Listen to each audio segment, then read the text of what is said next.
আসসালামু আলাইকুম। আজকে আমি দেখাবো how to delete apps from Mac permanently, অর্থাৎ আপনারা কীভাবে একটি অ্যাপ ম্যাক থেকে পার্মানেন্টলি ডিলিট করবেন সেই বিষয়টি দেখাবো। এটি দেখানোর জন্য আমি সর্বপ্রথম দেখুন এখানে আসতে হবে।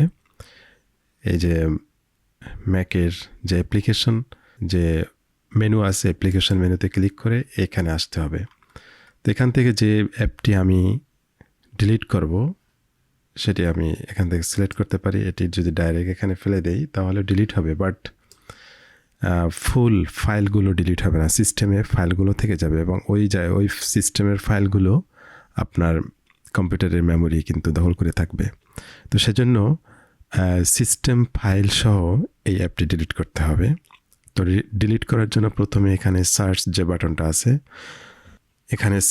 বাটনটা আছে সেই বাটনে আমি সার্চ করব, যে অ্যাপটির নাম লিখে সার্চ করব।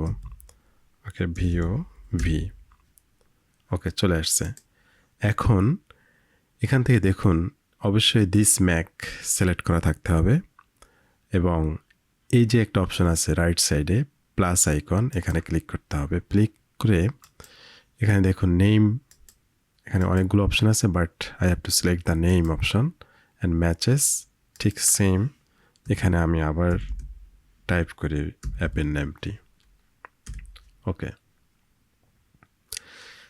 দেন এখানে আবার ক্লিক করে নতুন একটি কন্ডিশন এখানে অ্যাড করতে হবে এবং এখানে আমরা সিলেক্ট করে দেব সিস্টেম ফাইল। যদি সিস্টেম ফাইল আপনার এখানে অ্যাভেলেবেল না থাকে দেন আদারে অপশনে গিয়ে এখানে লিখুন সিস্টেম, দেন এটা চেকমার্ক করে দিলেই চলে আসবে। তো এখান থেকে আমি system file, then are not included, এখানে অবশ্যই আর ইনক্লুডেড দিলে দেখুন এই অ্যাপের সাথে যে সিস্টেম ফাইলটি আছে সেটিও চলে আসছে। এখন এই দুইটি ধরে যদি আমি সিলেক্ট করে বিনে ফেলে দেই, দেখুন অলরেডি রিমুভড এবং ফুললি রিমুভড হয়ে গেছে। অর্থাৎ আমার শুধু অ্যাপ না এবং সিস্টেম ফাইল সহ রিমুভ হয়ে গেছে। So in this way we can remove app with system file from the Mac. তো এই ছিল আজকে short tutorial. I hope this video will be helpful for you and thanks for watching this video.